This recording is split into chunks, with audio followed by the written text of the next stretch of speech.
عن النبي صلى الله عليه وسلم قال من أعتق شقا له بالمملوك فعليه صلاته في ماله فإن لم يكن له مال حكم المملوك قيمة عدل ثم استشعر العبد غير مشروط عليه. جناب ابو ہریرہ رضی اللہ تعالی عنہ روایت کرتے ہیں کہ نبی صلی اللہ علیہ وسلم نے ارشاد فرمایا من اعتق شقا له، جو شخص اپنے حصے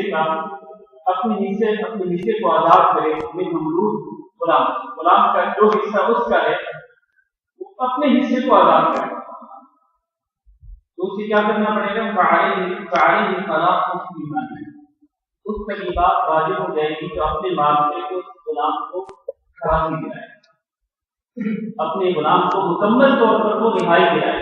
جب اس نے اپنا حصہ آزاد کیا ہے تو اس پر یہ ضروری ہے کہ اگر اس کے پاس مال ہو تو پھر اپنے باقی شرکاء کو بھی اس غلام کی قیمت کا حصہ دے کر اس غلام کو مکمل طور پر خلاصی دلائے اور اس کو مکمل طور پر رہائی دلائے اور آزادی دلائے، یہ اس کو ضروری ہو۔ لیکن اگر اس کے پاس اتنا مال نہیں ہے پھر کیا کرے گا؟ تو محفوظ بل مملوک کو قیمت عادل، تو پھر اس غلام کی منصفانہ طور پر قیمت لگائی گئی، منصفانہ طور پر قیمت لگائی گئی۔ فرض کریں اس غلام کے 5 مالک اور اس کی قیمت طے ہوتی ہے 500 دینار، 5 اس کے غلام ہیں اور 5 اس کے مالک ہیں اور اس کی قیمت جو ہے وہ 500 دینار مقرر ہوتی ہے۔ تو ہر ایک پارٹنر جو ہے، ہر ایک مالک جو ہے اس کے حصے کی کتنی قیمت ہوگی؟ 100 دینار ہوگی۔ اب یہ شخص اپنے 100 دینار کے بدل اس کی غلامی کو ختم کر رہا ہے، اس کو آزاد کر رہا ہے۔ اب مسئلہ ہے 400 دینار، اگر اس کے پاس 400 دینار ہو تو ایک 100 دینار کو چاروں پارٹنر کو دے دے تاکہ یہ شخص مکمل طور پر فارغ پا جائے اور رہائی حاصل کر لے، آزاد ہو جائے۔ لیکن اگر اس کے پاس 400 دینار نہیں ہے تو پھر کیا ہے؟ اس کا طریقہ یہ ہے فرمایا کہ محسوس لیا رائے، پھر بندے کو مکلف کیا جائے گا، بندے کو یہ اس غلام کو مکلف کیا جائے گا کس بات کا؟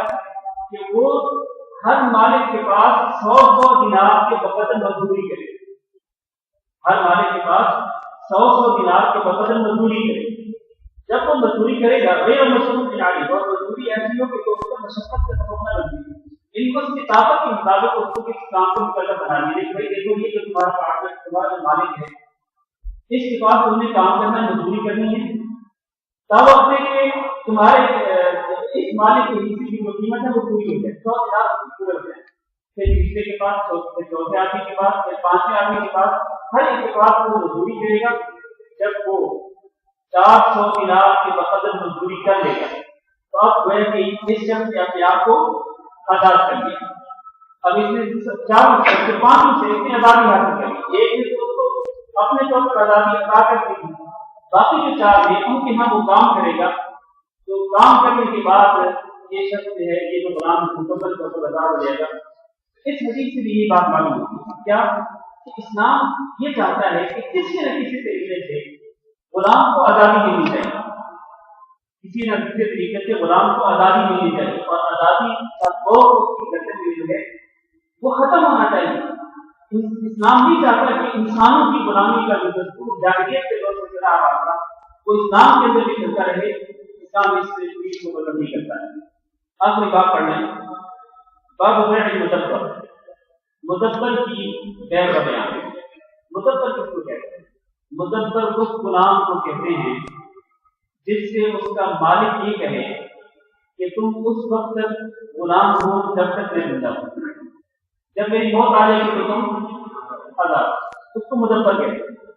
وہ غلام جس کی آزادی اس کا مالک مشروط کر دے، کس کے ساتھ؟ اپنی موت کے ساتھ، جب میری موت آئے گی تم آزاد، اس کو مدبر غلام کہتے ہیں۔ تو مدبر غلام جو ہے کیا اس کی بیع ہو سکتی ہے یا نہیں؟ سنیے حدیث عن جابر بن عبد الله رضي الله عنهما قال دبر رجل من الانصار غلاما له۔ حضرت جابر بن عبد الله رضی اللہ عنہما بیان کرتے ہیں کہ ایک شخص نے، اس کا تعلق انصار میں تھا، اس نے اپنے غلام کو مدبر کیا، مطلب اس کو یہ کہا کہ دیکھو جب تک میں زندہ ہوں تو میرے غلام ہیں، جب میں مر جاؤں گا تو تم آزاد۔ اس نے اس کو مدبر کیا۔ وکیل اور ایک روایت کے بعد میں ہے کہ بلغ النبی صلی اللہ علیہ وسلم، نبی صلی اللہ علیہ وسلم سے یہ بات پوچھی ان رجلا من اصحابه اعتق غلاما عن جبر۔ نبی صلی اللہ علیہ وسلم سے یہ بات پوچھی کہ ایک شخص نبی صلی اللہ علیہ وسلم کے ساتھی میں سے، آپ کے صحابہ کرام میں سے، اس نے اپنے غلام کو آزاد کیا اپنے مرنے کے بعد، یعنی اس کو یہ کہا کہ جب میں مر جاؤں گا تو آزاد۔ لم يكن له مال غيره، لیکن صورتحال یہ تھی کہ اس شخص کے پاس کوئی اور مال نہیں تھا۔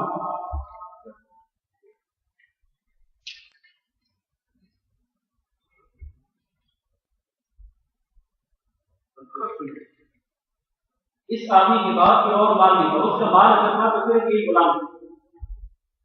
اب اس نے جب یہ کہا کہ میرے مرنے کے بعد وہ آزاد ہے، گویا کہ وہ اپنے ورثاء کو اس طرح چھوڑ کے جانا چاہتا تھا کہ وارثوں کے پاس اس کی وراثت سے کوئی بھی مال نہ تھا، اس کے پاس کوئی اور مال نہیں تھا، صرف اس کا غلام ہی تھا۔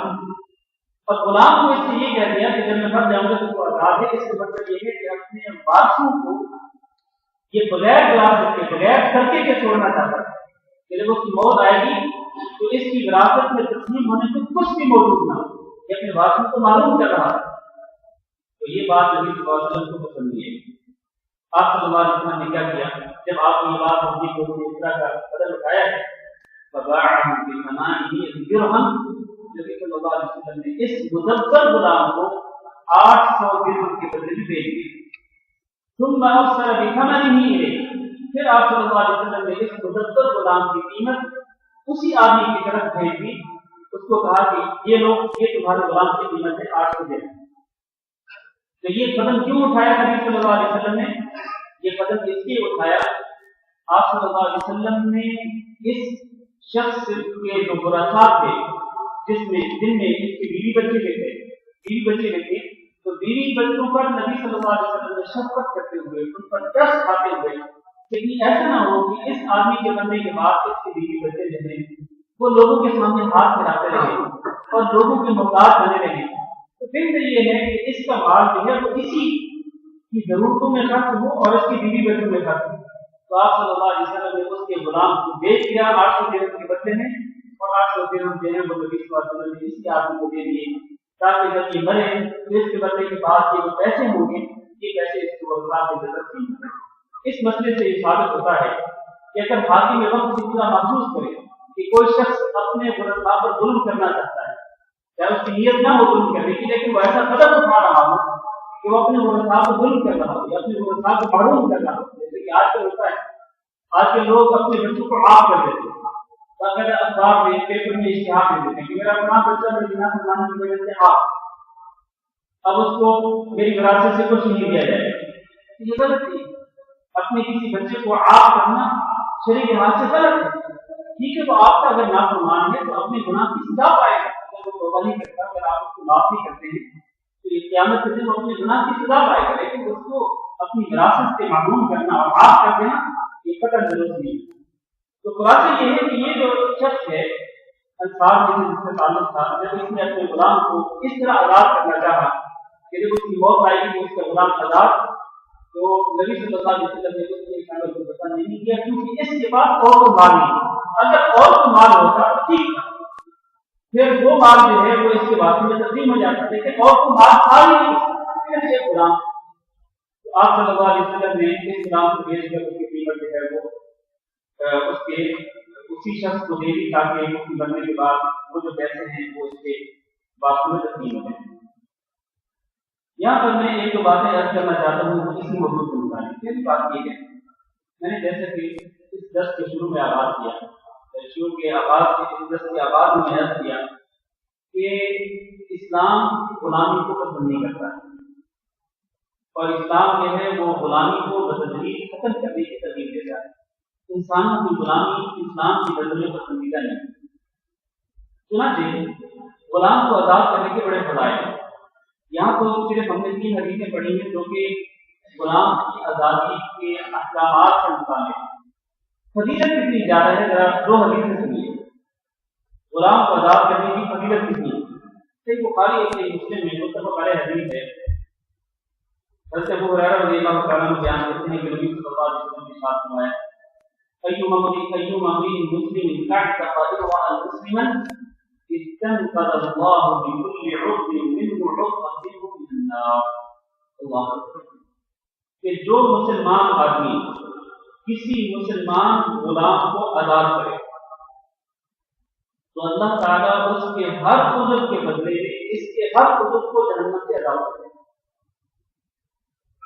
کتنی بڑی فضیلت ہے کہ اگر کوئی شخص کسی مسلمان غلام کو آزاد کرے تو آزاد ہونے والے غلام کے ہر عضو کے بدلے میں آزاد کرنے والے شخص کے ہر عضو کو جہنم کی آگ سے آزادی دے دی جائے گی، اس کو خلاصی عطا کر دی جائے گی، اس کو جہنم سے برات کا سرٹیفکیٹ دے کے جائے گا، یہ شخص جہنم سے بچ گیا ایک مسلمان کو آزاد کرنے کے بجائے۔ دوسری حدیث میں سنن ترمذی میں حدیث ہے فَمَا أَيُّمَا امْرِئٍ مُسْلِمٍ اعْتَقَ امْرَأَتَيْنِ مُسْلِمَتَيْنِ كَانَتَا بِكَافَهُ مِنَ النَّارِ۔ کہ جو مسلمان آدمی جو مسلمان عورتوں کو آزاد کرے، یعنی مسلمان عورتیں لونڈیاں ہوں ان کو آزاد کر دے، کان فکاکہ من النار، تو قیامت کے دن وہی دو عورتیں جن کو اس نے آزاد کیا اس کی جہنم سے نجات کا سبب بن جائیں گے، جہنم سے نجات کا سبب بن جائیں گے۔ اور ابو داؤد کی روایت میں یہ الفاظ ہے، فرمایا ایما امرأۃ مسلمۃ اعتقت امرأۃ مسلمۃ كانت فكاكها من النار، اگر کوئی ایک مسلمان عورت کسی مسلمان عورت کو آزاد کر دے، کسی مسلمان لڑکی کو آزاد کر دے، كانت فكاكها من النار، تو اس کی آزادی جو ہے وہ اس آزاد کرنے والی عورت کی جہنم سے خلاصی کا اور جہنم سے نجات کا سبب بن جائے گا۔ تو اس لیے ہمیں آزادی اور رہائی دلانے کے جو فوائد ہیں ان کو اپنے ذہن میں رکھنا چاہیے۔ یہاں میں ایک اور بات عرض کر رہا ہوں، جیسے کہ میں نے پہلے کہا کہ اسلام نے غلامی کو ختم کرنے کی ترغیب دی۔ آپ دیکھیں مختلف گناہوں کا کفارہ جو ہے، مختلف گناہوں کے کفاروں میں کس کو ذکر کیا گیا ہے؟ غلام کی آزادی۔ کہ اگر آپ نے یہ گناہ کیا تو اس کا کفارہ یہ ہے کہ آپ غلام کو آزاد کرو۔ یہ کس بات کی دلیل ہے کہ اسلام غلاموں کی آزادی کو ختم کرنا چاہتا ہے؟ اسلام جو ہے وہ انسانوں کی غلامی کو باقی نہیں رکھنا چاہتا بلکہ ختم کرنا چاہتا ہے۔ ان گناہوں میں سے مثلا ایک گناہ آپ ہی بتائیں، کوئی کسی گناہ کا کفارہ، قسم توڑنے کا کفارہ، قسم توڑنے کے کفارے میں کیا، قسم توڑنے کا کفارہ کیا ہے؟ اس کا جو ترتیب ہے اس کی وہ کیا ہے؟ 10 غلاموں کو 10 مسکینوں کو کھانا کھلانا، یا ان کو کپڑے پہنانا، یا پھر غلام آزاد کرنا، غلام آزاد کرنا۔ اور اگر اس کی طاقت نہ ہو، ان تینوں میں سے کسی کام کی طاقت نہ ہو تو پھر 3 دن کے روزے۔ تو قسم کے کفارے میں، قسم توڑنے کے کفارے میں غلام کی آزادی کو ذکر کیا۔ اسی طرح زہار کا کفارہ، زہار کیا ہوتا ہے؟ جی ہاں، زہار یہ ہے کہ کوئی شخص اپنی بیوی کو یہ کہے کہ تم میرے لیے میری ماں کی طرح ہو، یا تم میرے لیے میری بہن کی طرح ہو، یا تم میرے لیے میری بیٹی کی طرح ہو، کسی محرم عورت کے ساتھ اس کو تشبیہ دے کہ تم میرے لیے میری فلاں محرم عورت کی طرح، ماں ہو، بہن ہو، بیٹی ہو، تو یہ زہار ہوتا ہے۔ اس کا کفارہ کیا ہے؟ اس کی کفارے میں سب سے پہلے غلام کو آزاد کرنا، سب سے پہلے غلام کو آزاد کرنا ہے۔ سورۃ المجادلہ کے شروع میں اللہ تعالیٰ نے یہ ذکر کیا، وَالَّذِينَ يُظَاهِرُونَ مِن نِّسَائِهِمْ ثُمَّ يَعُودُونَ لِمَا قَالُوا فَتَحْرِيرُ رَقَبَةٍ مِّن قَبْلِ إِمْسَاكٍ۔ اسی طرح قتل خطا، ابھی ہم نے چند دن پہلے، کچھ عرصہ پہلے ہم نے سورۃ النساء میں قتل کے احکامات پڑھے تھے، تو ہم نے کہا کہ قتل 3 قسم کا ہوتا ہے، قتل عمد، قتل شبہ عمد اور قتل خطا۔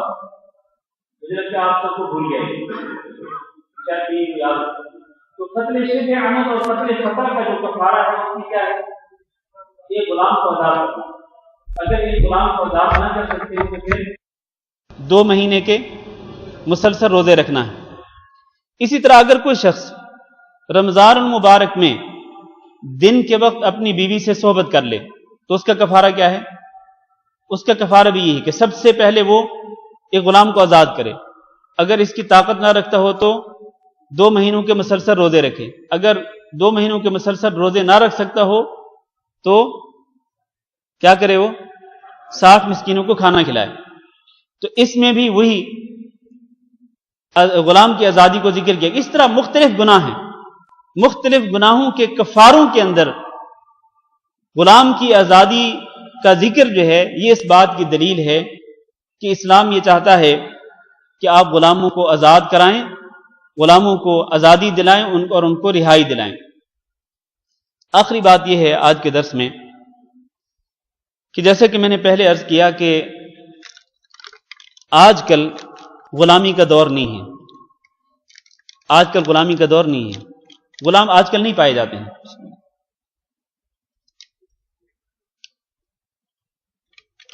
تو اگر کوئی شخص غلام آزاد کرنے کا یہ اجر و ثواب جو ابھی ہم نے ذکر کیا کہ غلام کو آزاد کریں گے تو اس کے ہر عضو کے بدلے میں آپ کے ہر عضو کو جہنم سے نجات مل جائے گی، اگر کوئی شخص یہ آزادی یہ فضیلت حاصل کرنا چاہتا ہو تو اس کو کیا کرنا چاہیے جبکہ غلام تو ہیں ہی نہیں؟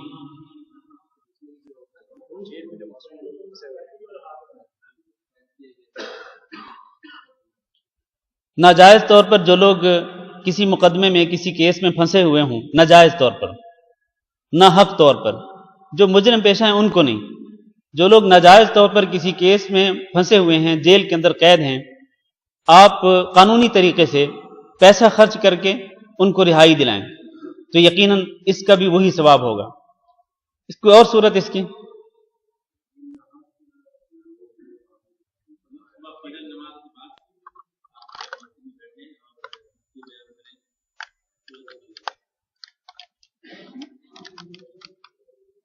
نہیں، اس میں تو یہ نہیں، وہ تو یہ ہے کہ اگر آپ فجر کی نماز کے بعد بیٹھے رہتے ہیں اپنی جگہ پہ، سورج نکلنے کے بعد آپ نماز اشراق پڑھتے ہیں تو اس کا ثواب کتنا ہے؟ حج و عمرے کا ثواب ہے، حج و عمرے کا ثواب ہے۔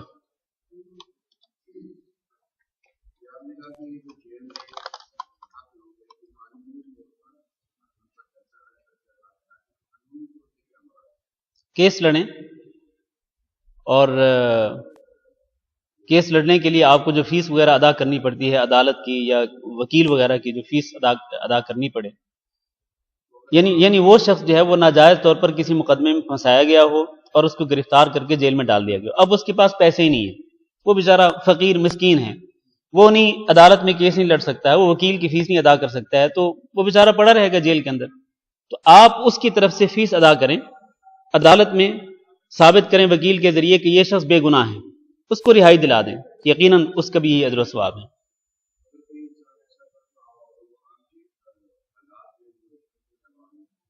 نہیں، وہ رشوت دینا اور معاملہ ہے۔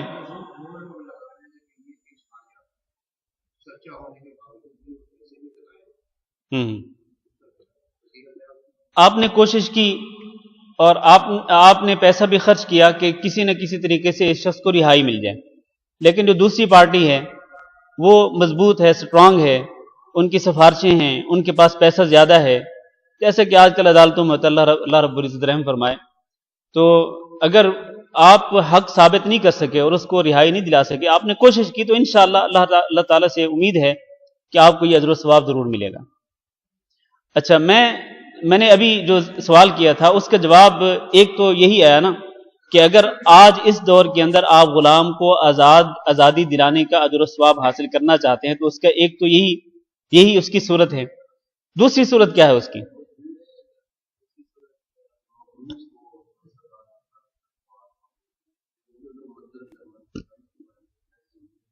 نہیں، ہاں جی،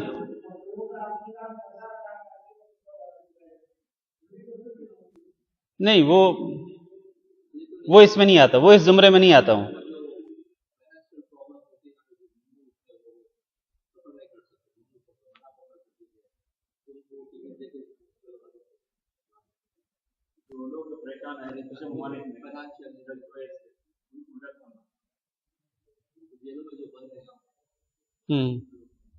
وہ تو وہی یہ تو پہلی بات ہے، جو یہ اسی کی کئی مختلف صورتیں ہیں کہ کوئی شخص،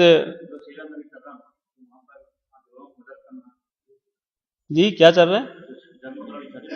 وہ ایک ہی بات ہے نا، اگر کہیں کوئی حالات پرامن نہیں ہیں اور ناجائز طور پر لوگوں کو گرفتار کر کے جیل میں ڈال دیا جاتا ہے، یا فرض کریں جہاں پر اگر کہیں جہاد ہو رہا ہے تو مجاہدین میں سے کسی کو گرفتار کر کے اس کو گوانٹانامو پہنچا دیا جاتا ہے اور اس پر ناجائز مقدمے چلائے جاتے ہیں، اور اس کو تو اس طرح کی تو ایک ہی بات ہے، وہ ہم نے جو پہلی صورت ذکر کی وہی ایک ہی ہے۔ ہاں جی،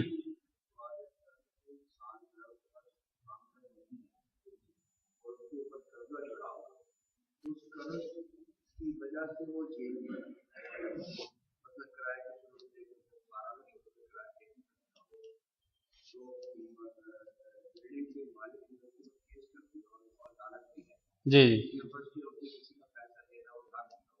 ٹھیک ہے جی جی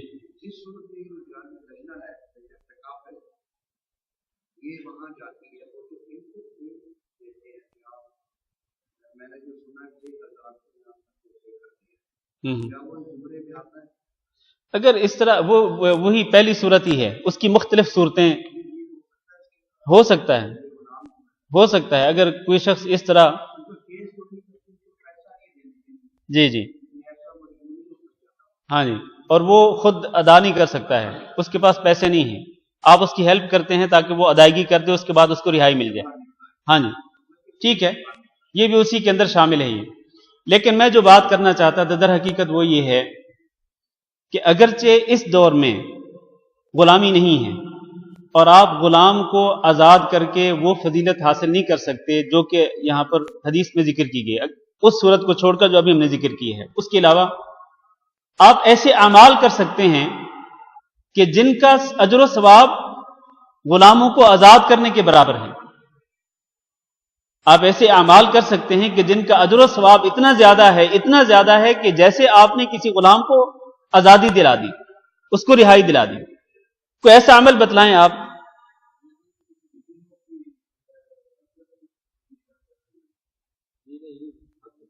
جی جو بات کریں دلیل کی بنیاد پر کریں، اگر آپ کے پاس دلیل ہو تو بات کریں ورنہ نہیں۔ ہاں جی، ایک عمل نبی کریم صلی اللہ علیہ وسلم کا یہ فرمان ہے کہ جو شخص صبح کے وقت نماز کے بعد 100 مرتبہ لا الہ الا اللہ وحدہ لا شریک لہ لہ الملک ولہ الحمد وہو علی کل شیء قدیر پڑھے تو اس کا کتنا اجر و ثواب ہے؟ 10 غلاموں کو آزاد کرنے کے برابر ہے، اور اس کے لیے 100 نیکیاں لکھی جاتی ہیں، 100 اس کے گناہ مٹا دیے جاتے ہیں، اور وہ شام ہونے تک اللہ رب العزت کی پناہ میں چلا جاتا ہے، شیطان سے محفوظ ہو جاتا ہے۔ کتنی مرتبہ پڑھنا ہے لا الہ الا اللہ وحدہ لا شریک لہ؟ 100 مرتبہ۔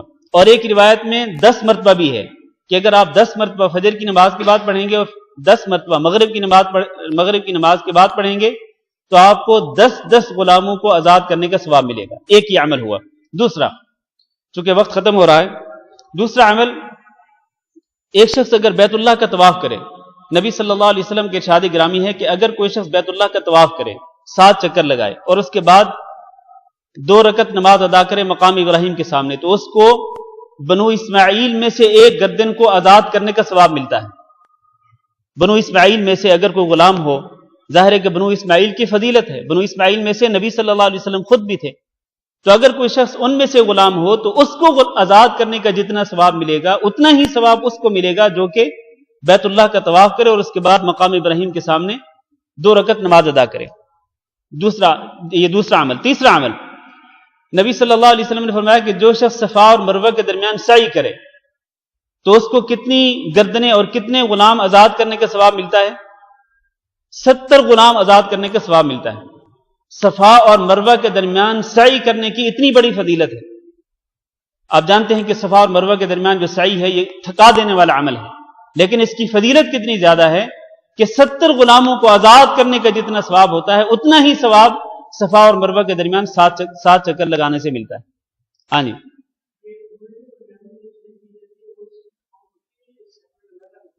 نہیں، صفا اور مروہ کی جو سعی ہے یہ یا تو عمرے میں ہو سکتی ہے یا پھر حج میں ہو سکتی ہے، اس کے علاوہ یہ نفلی سعی ہے ہی نہیں۔ یہ یا تو عمرے کا رکن ہے یا پھر حج کا رکن ہے، اس کے علاوہ کوئی سعی نہیں ہے۔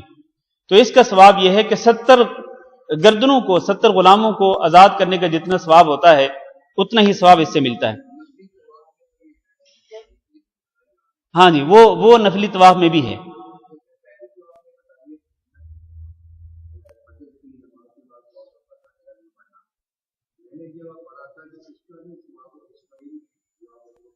جی، بعض روایات میں اس کا ذکر بھی ہے، بنو اسماعیل میں سے 10 غلاموں کو آزاد کرنے کے برابر۔ ہاں جی صحیح ہے۔ اچھا جی، ہم یہاں پر جی سوال وہی یہ جو دعا ہے لا الہ الا اللہ وحدہ لا شریک لہ، یہ دعا 100 مرتبہ پڑھنے کی جو فضیلت ہے وہ کہہ رہے ہیں کہ اس بعض روایات میں یہ ہیں کہ 10 گردنیں جن کو آزاد کرنے کا ثواب ملے گا، یہ بنو اسماعیل میں سے بنو اسماعیل میں سے 10 غلاموں کو آزاد کرنے کا ثواب ملتا ہے یہ دعا 100 مرتبہ پڑھنے پر۔ الحمدللہ ہماری یہ کتاب ختم ہوئی، اللہ رب العزت کا شکر ادا کرتے ہیں کہ ہم نے یہ جو کتاب ہے عمدۃ الاحکام، جس میں جیسے کہ میں نے پہلے عرض کیا تھا کہ مسائل و احکام کے متعلق وہ احادیث ہیں جو کہ صحیح بخاری اور صحیح مسلم کی ہیں، تو اللہ کے فضل سے یہ کتاب ہماری ختم ہوئی۔ اللہ تعالیٰ سے دعا کرتے ہیں کہ اللہ رب العزت ہمارا یہ عمل قبول فرمائے، کیونکہ اللہ تعالیٰ کے ہاں قبولیت سب سے بڑی بات ہے۔ ہم نے الحمدللہ اپنے طور پر کوشش کی، میں نے کوشش کی پڑھانے کی، آپ نے کوشش کی پڑھنے کی، آپ مسلسل لگاتار آتے رہے۔ میں یہاں یہ جاننا چاہتا ہوں کہ آپ میں سے کون لوگ ہیں کہ جنہوں نے مسلسل اس کتاب کو شروع سے لے کے آخر تک پڑھا اور درمیان میں کوئی سبق جو ہے وہ ناغہ نہیں ہوا؟ ایسے کوئی لوگ ہوں تو ذرا ہاتھ کھڑا کریں تاکہ میرا حوصلہ بڑھ جائے کہ شروع سے کئی لوگوں نے جو ہے اس کتاب کو پڑھا ہے۔ کوئی بھی نہیں ہے؟ چھٹی کے علاوہ کتنے لوگ ہیں جنہوں نے پوری کتاب پڑھی ہیں؟ ماشاءاللہ، چھٹی کے علاوہ پوری کتاب جنہوں نے پڑھی ہو، چلیں 2-4 ہی صحیح۔ الحمدللہ اللہ تعالیٰ سے دعا کرتے ہیں کہ اللہ ہمارا یہ عمل قبول فرمائے۔ اب جو اس کے بعد کا جو پروگرام ہے وہ کیا ہے؟ میں نے پچھلے درس میں عرض کیا تھا کہ میرے ذہن میں 2 کتابیں ہیں، ایک مختصر صحیح البخاری کہ ہم اگلے درس سے مختصر صحیح البخاری شروع کریں، یا پھر ایک کتاب ہے جس کا نام ہے منتقل اخبار۔ منتقل اخبار جو ہے، جیسا کہ میں نے پچھلے ہفتے بھی بتلایا تھا کہ اس کتاب کے اندر احکام و مسائل کی وہ احادیث ہیں جو کہ کہاں ہیں؟ صحیح بخاری اور صحیح مسلم میں۔ منتقل اخبار وہ کتاب ہے جس کے اندر مسائل و احکام کی وہ احادیث ہیں جو صرف صحیح بخاری صحیح مسلم کی نہیں بلکہ حدیث کی 7 کتابوں میں سے ہیں۔ ان میں سے 6 بھی بخاری مسلم کے علاوہ ابو داؤد، ترمذی، نسائی، ابن ماجہ، اور 7ویں کتاب جو ہے وہ مسند احمد بن حنبل۔ تو 7 کتابوں میں سے مسائل و احکام کی جو احادیث ہیں، 7 کتابوں میں سے مسائل و احکام کی جو احادیث ہیں وہ اس منتقل اخبار میں جمع کی گئی ہیں۔ تو آپ حضرات کا کیا خیال ہے کہ ان 2 کتابوں میں سے کس کتاب کو شروع کیا جائے؟ کیونکہ مسائل و احکام، میں سمجھتا ہوں کہ مسائل و احکام بہت ضروری ہیں۔ اگر ہم تھوڑا سا توسع اختیار کریں، ہم اس کتاب کے اندر تو پابند تھے نا کہ صحیح بخاری اور صحیح مسلم کی احادیث ہی ہم نے پڑھی مسائل و احکام کے متعلق، لیکن ہم توسع اختیار کریں اور حدیث کی 7 کتابوں میں سے احکام و مسائل کی احادیث پڑھیں تو یقیناً ہمارے ذہنوں کے اندر ان مسائل کی وسعت پیدا ہوگی اور مزید ہم تحقیق کر سکتے ہیں ان مسائل و احکام کے متعلق۔ منتقل اخبار، ہاں جی، کیا خیال ہے آپ حضرات کا؟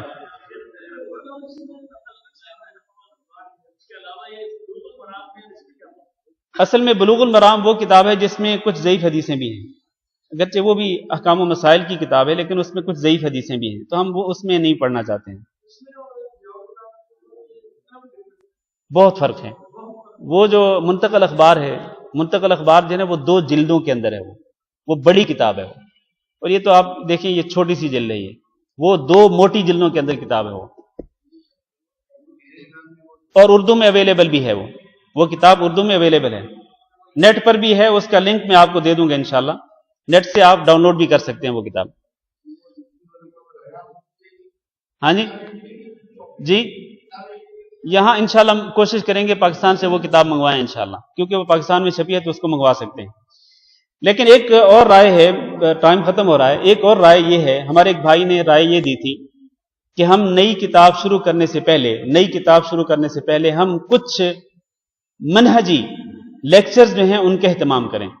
منہجی لیکچرز، مثلا علم کی اہمیت، عقیدہ توحید کی اہمیت، توحید کی کتنی قسمیں ہیں ان کی پوری ڈیٹیل، بدعت کے متعلق، بدعت کے احکام کے متعلق، اسی طرح سلفی جو منہج ہے، قرآن و سنت کا جو منہج ہے وہ کیا ہے، اس کے متعلق اگر کچھ ہم ڈیٹیل سے یہ لیکچرز پہلے ان کا اہتمام کر لیں، اس کے بعد پھر نئی کتاب شروع کریں۔ یہ ایک رائے ہے ہمارے دوست کی طرف سے۔ تو وہ حضرات جو کہ خاص طور پر میدان دعوت میں کام کر رہے ہیں یا کرنا چاہتے ہیں، ان کی تربیت کے لیے اس طرح کے لیکچرز کا اہتمام کرنا ضروری ہے۔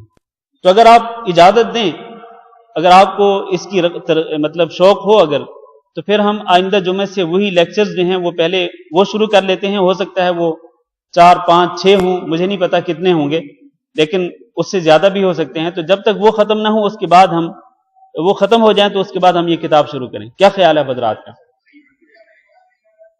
لیکن اس کے لیے ضروری یہ ہے کہ آپ حضرات جتنے اب موجود ہیں، آپ بھی اور آپ کے دوست احباب بھی، ان سب کا ہونا ضروری ہے. جتنی حاضری زیادہ ہوگی آپ حضرات کی، اتنا ہی آپ کو زیادہ فائدہ ہوگا.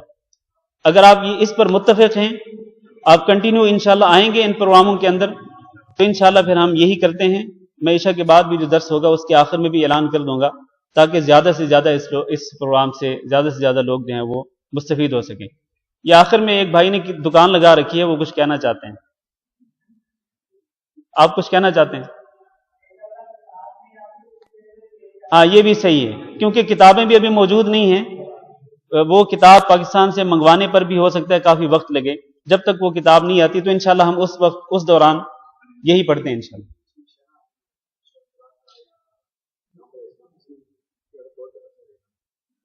ہاں ٹھیک ہے، اسی میں جی ٹھیک ہے انشاءاللہ وہ انشاءاللہ کور ہو جائے گا. ہاں جی، وہ بھی پڑھ سکتے ہیں. کتاب التوحید بھی پڑھ سکتے ہیں، کتاب التوحید بھی پڑھ سکتے ہیں. ہاں جی ٹھیک ہے انشاءاللہ کتاب التوحید کو ہم کور کر لیں گے ویسے ہی اس کے اندر انشاءاللہ. ٹھیک ہے جی، جزاکم اللہ خیرا. سبحانک اللہم وبحمدک، اشہد ان لا الہ الا انت، استغفرک واتوب الیک.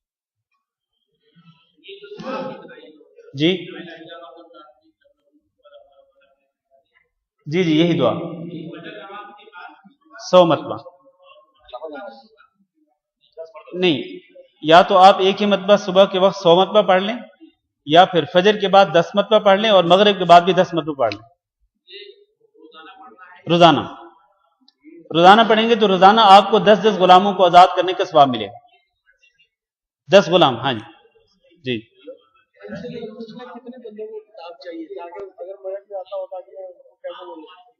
وہ جو کتاب ہے منتقل اخبار، آپ میں سے کتنے لوگ ہیں جو کتاب لینا چاہیں گے؟ یہ وہ ذرا ہاتھ کھڑا کریں.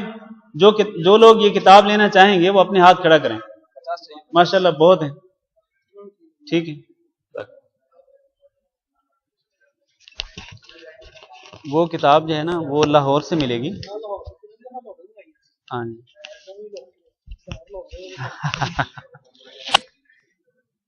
وہ اس کا نام جو جس پریس نے چھاپی ہے نا، اس کا نام ہے دار الدعوہ السلفیہ. ان لوگوں نے یہ کتاب چھپائی ہے، تو ان کے مکتبہ سے آپ منگوا سکتے ہیں.